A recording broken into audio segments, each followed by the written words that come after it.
La descente aux enfers de l'Imperator. Salut, c'est Adrien de France Prono. Je vais vous parler aujourd'hui de Adriano, le joueur de foot brésilien qu'on surnomme l'Imperator.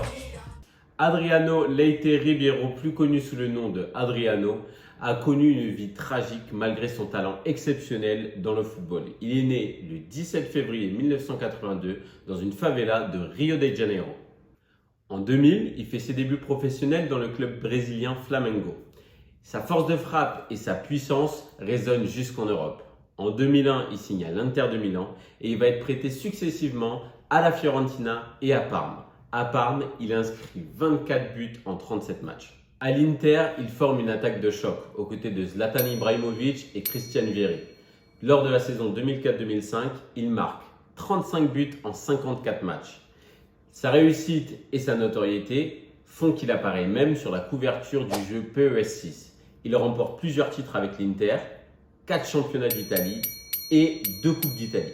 Malgré sa réussite sur le terrain, sa vie est marquée par plusieurs tragédies personnelles, notamment le décès de son père en 2004, ce qui va énormément le marquer.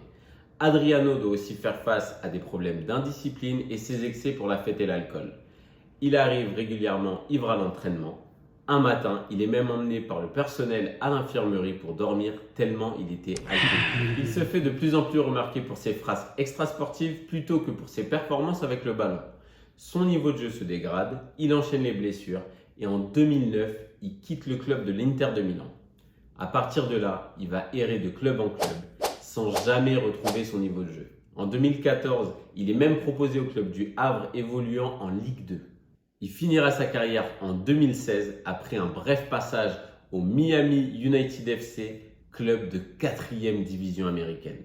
Adriano a également connu des problèmes financiers malgré les énormes contrats qu'il avait signés dans sa carrière. La combinaison de la mauvaise gestion financière et de ses abus d'alcool marque le début de sa descente aux enfers. Sans club et sans contrat, il se retrouve alors sans revenus face à des difficultés financières de plus en plus importantes. Il a dû vendre plusieurs de ses biens, dont certaines voitures de luxe.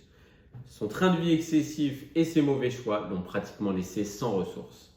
Fin 2016, Adriano vivait parmi les gangs de Rio de Janeiro, notamment l'un des plus meurtriers, le Commando Vermelho.